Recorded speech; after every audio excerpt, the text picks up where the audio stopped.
taariikhda waddanka Mongolia waa waddan dhaca bariga Aasiya. Mongolia wuxuu xad la leeyahay wadamada kale ah Russia iyo China. Mongolia wuxuu ku fadhiyaa bad gaaraya 1,566 kiiloomitir oo laba jibaaran. Waana waddanka 18aad ee caalamka ugu dhulka weyn. Waana waddan xiran oo aan wax bad ah lahayn. Sidoo kale, Mongolia waa waddanka labaad ee caalamka ugu dhulka weyn, wadamada xiran oo aan wax bad ah lahayn. Markii laga soo tago waddanka Kazakhstan, dhulka dalkani waxaa ku yaala saxaraha lixaad ee caalamka ugu weyn iyo kan labaad ee Aasiya ugu weyn. Dadka dalkani waxaa tiradooda lagu qiyaasaa in ka badan 3 milyan oo qof. Dadka dalkani asalkoodu boqolkiiba 96 waa Mongolian, halka afarta soo hartayna ay yihiin Kazakhs. Caasimada dalkani waxaa lagu magacaabaa Ulaanbaatar, waana magaalada ugu weyn oo ugu qadiimsan dalkani, waxaana ku nool kalabar dadka dalkani. Qiimeyn la sameeyay ayaa sheegaysa in halkii kiiloomitir lagu arko celcelis ahaan 2 qof.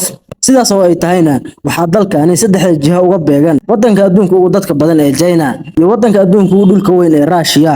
boqolkiiba 96 oo dadka dalkani ah waxay ku hadlaan luqadda Mongolianka oo aad u shabahdo luqadda Ruushka. Xagga diinta, dadka dalkani inta badan waxay aaminsan yihiin diin la yiraahdo shamanism oo ah diin dhaqameed la howlgasha Buddhismka. Dadka reer Mongolia waa dad aad u dhaqda fardaha. Tirada dadka ku nool dalkani waxaa 13 jeer ka badan tirada fardaha ku nool dalkani, halka tirada iduhuna ay boqolkiiba 35 jeer ka badan tahay tirada dadka ku nool dalkani. Dadka reer Mongolia waxay leeyihiin dhaqamo kala duwan. Haddii aad ku taagto farta qof u dhashay dalka Mongolia, wuxuu ku arkayaa inaad xushmad darro iyo ihaano u geysanayso. Sidoo kale waxay ka xumaadaan in cod dheer lagula hadlo. Waxaa agtooda mamnuuc ka ah in la diido waxa uu keenay qof marti ah. Dhawaad boqolkiiba 45 dadka waddankani waxay ku tiirsan yihiin nolosha miyiga. Mongolia waxay ka mid tahay wadamada ay ku xoogan tahay nolosha miyigu, waxaana baadiyaha dalkani aad loogu arkaa guryo la moodo aqal Soomaaliga oo af Mongolianka lagu yiraahdo jiir. Dadka dalkani waa kuwa aad u cuna cadka iyo caanaha.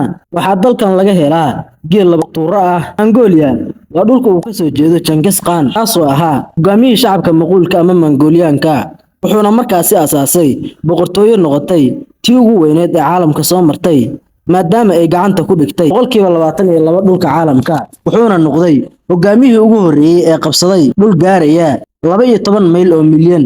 Lama yaqaano ilaa haatan maanta meesha lagu aasay, laakiin dadka maanta aan hilmaamin ee uu haliyiga u yahay waa Mongolianka. Sanadkii 2008 magaalada Ulaanbaatar looga dhisay talo dhirkeedu uu gaarayo 40 mitir.